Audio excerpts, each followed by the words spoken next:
side plank reach through. So there's different ways that you can do this, and I'm going to explain how you can do the different ways based off of where your shoulders are at, where your wrists are at. So hang tight because I got lots of variations coming at you. But the main version, I'm going to show you the full version to start, and then we're going to regress from there. So your full version of a plank reach through is going to be in a full side plank. So we're in a side plank position. This is going to help with shoulder stability. It's also going to help with rotation of the core. It's going to help with strengthening through the core, as well as mobility and strength in the T-spine, where a lot of us suffer with tension, but not necessarily strength, and we need to improve some mobility to build that strength back up. So full version here is going to be from the sides of your feet. Shoulder is slightly behind your wrist, so you have a little bit of like that kickstand position.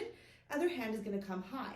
Now from here, make sure your hips don't drop low, and you're literally going to reach your hand underneath, eyes follow that hand like you're reaching for the wall behind you, and then you're going to come back in. So that is your reach through in the full version. So if you're already looking at that going, how am I going to make that happen? Let me show you. So different ways you can make this work for you. If it's the long legs is a bit much for you, I would recommend starting here. Okay, start in that half side plank position and then start to rotate through. It's going to make it so that you have a little bit more control without such long levers. I recommend your top leg coming out. It's going to help you rotate a little bit more without your hips being the limiting factor in that rotation, okay? Now, if it's the wrists and the shoulders and the neck that end up being the issue for you, drop down to your elbow.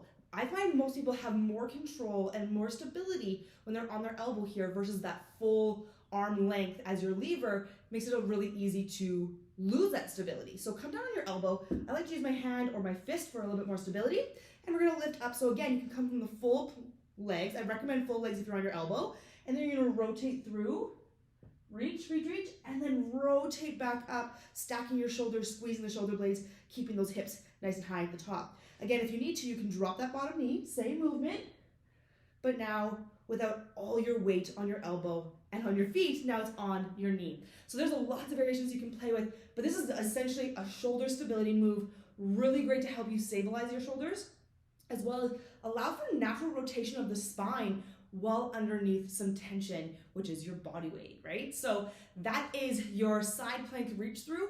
Play with it. Start where you're at, meet yourself where you are today, and know that this move, while seems easy and simple because it's body weight, it is complex and a challenge on the body in many ways. So give yourself some grace and let's get practicing.